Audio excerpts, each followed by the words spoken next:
Bonjour à tous, bienvenue sur ma chaîne vidéo. Aujourd'hui, nous allons faire la 12e partie de Python.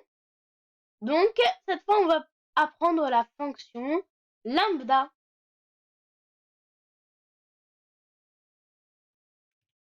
Donc, comme on a appris la dernière fois, donc on fait avec un def pour faire une fonction. Donc, on lui donne un nom. Et là, on met le paramètre. Deux points. Et on retourne ce qui va nous retourner. C'est-à-dire, par exemple, x fois 10. Donc, il nous retourne x fois 10. Ou x plus 50.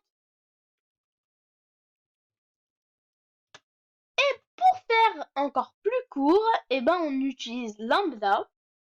Donc, pour faire avec lambda, on commence par écrire lambda. Et là, on met direct l'élément, le paramètre. Deux points. Donc, on met directement aussi le retourne dans une seule ligne. Donc, par exemple, x plus 10. Comme retourne, donc retourne x plus 10, c'est égal à ça. Et l'élément et le paramètre, il est là. Et le lambda, la fonction.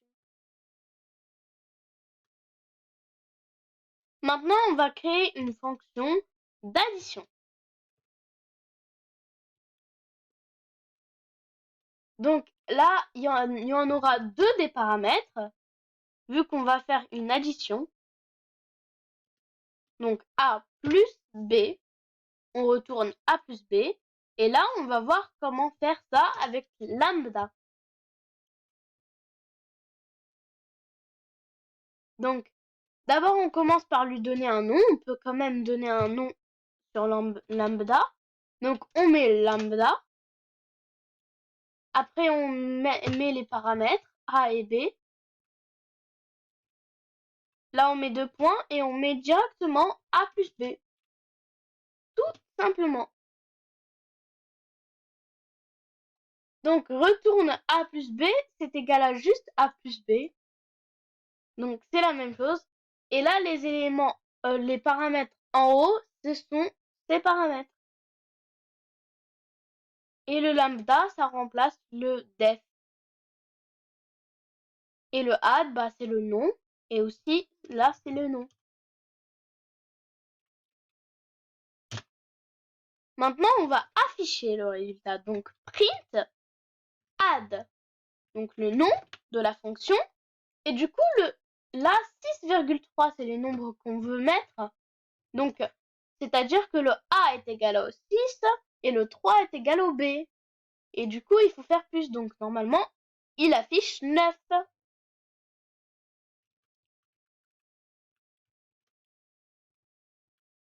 Donc là, on fait la même chose.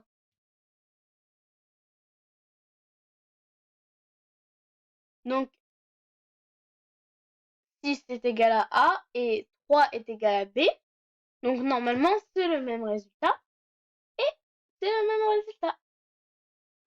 Alors là, on va écrire la même chose sans écrire le variable AD2.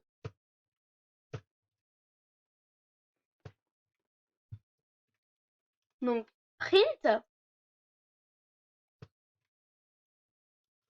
lambda, c'est la même chose, sauf n'oubliez pas, les parenthèses sont obligatoires. Sinon, ça ne marche pas. Donc là, 6,3.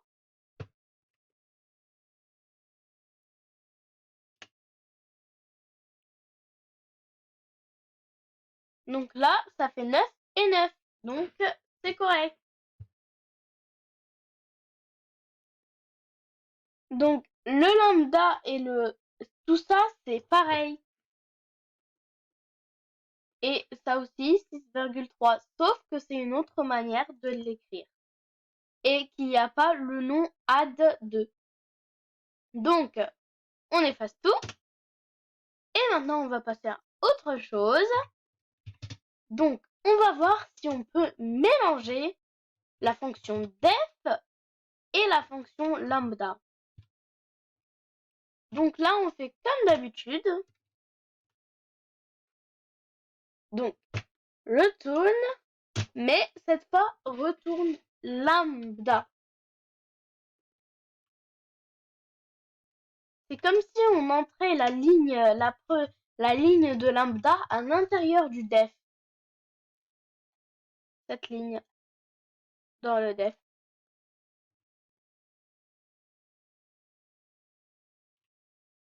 Donc là, on va créer un variable.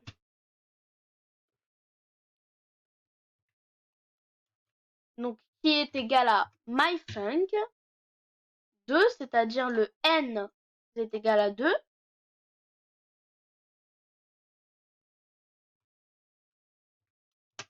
Et print myDoubler myvar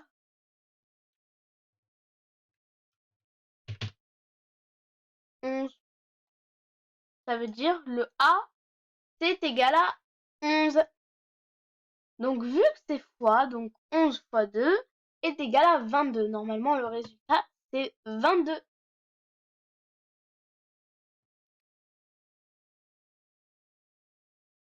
Maintenant on va voir. Alors myFunction, elle est ici. C'est le nom du def. Donc c'est égal à 2, le n est égal à 2. Et myvar, donc on a créé ce variable, donc il est égal à myfunc. Et là, print myvar 11. Donc le a est égal à 11. Et 11 fois 2 est égal à 22. Maintenant, on va tout supprimer. Et donc, maintenant, on va utiliser map. Qu'est-ce que c'est que map? Map, on l'utilise pour, par exemple, quand on a des listes, et ben, rechanger, à modifier les éléments dans la liste. C'est-à-dire, on peut faire fois 2. Du coup, à chaque nombre, ça fera fois 2. 1 fois 2, 2. 2 fois 2, 4. Donc, ça va rechanger la liste et ça fera 2, 4, 6, 8, 10.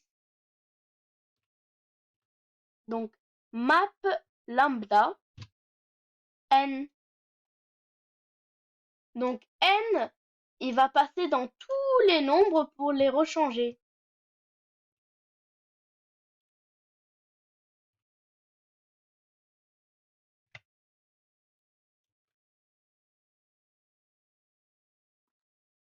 Et donc, là, myList, c'est égal à la liste entière. Donc là, on lui a dit de passer sur la liste, sur toutes les listes, et donc n fois 2. Ce qui va donner 2, 4, 6, 8 et 10.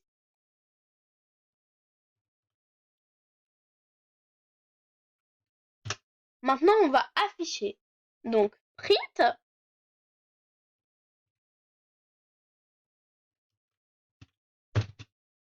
Donc là, on a créé un variable, un autre, mylist2. Et donc, print mylist2. Alors maintenant, vous savez, ça va pas marcher. Pourquoi? Parce que, par exemple, au premier, ça va marcher si on met print mylist. Parce que là, on voit bien que c'est une liste. Mais, voilà, ça affiche. Mais pour la deuxième, il sait pas que c'est une liste. Il se dit, il comprend pas. Il se dit, c'est une fonction. Et du coup, quand on lui dit print mylist, il va pas comprendre. Il va nous afficher quelque chose de bizarre. Donc, pour lui forcer, pour lui dire c'est une liste, eh ben, il faut mettre le mot liste. Donc là, ça affiche bien le résultat. 2, 4, 6, 8, 10. Donc n fois 2, donc ça donne ça. 2, 4, 6, 8, 10. Alors maintenant, on va parler sur filtre. Donc filtre, c'est comme un filtre en gros. En fait, ça les... Alors filtre, c'est comme... En fait, il filtre les choses. C'est-à-dire, par exemple, on cherche le impair ou le pair. Donc le 1, il se dit, ah non, c'est impair, donc je le prends pas. Ah, le 2, c'est pair, donc il va nous l'afficher. Du coup, aussi, le 4 aussi, c'est pair. Du coup, ça filtre. Ça filtre. Bah, c'est-à-dire récupérer des éléments par une condition.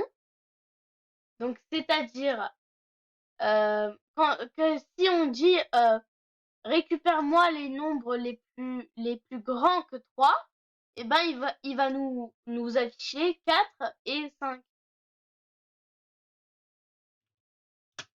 Donc là, on va mettre lambda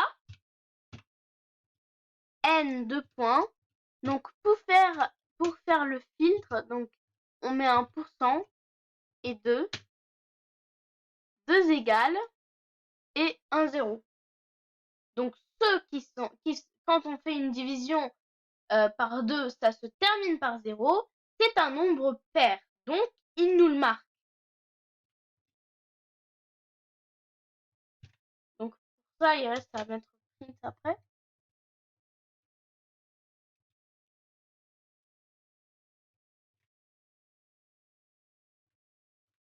Donc mylist 3 est égal à filtre lambda n 2 points. Donc ça, tout ça, c'est une fonction lambda. Donc n%, tout ce qui est divisé par 2 et qui termine par 0, c'est un nombre pair. Donc je l'écris dans mylist. Et mylist 3, donc print mylist 3. Mais du coup, ça va encore pas marcher, vu que c'est une fonction. Donc il faut encore mettre liste.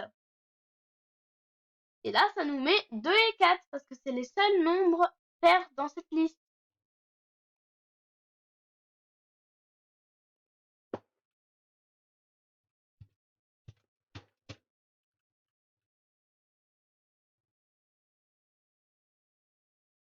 Et donc là, c'est par exemple ceux qui sont plus grands que 3, affiche-les-moi.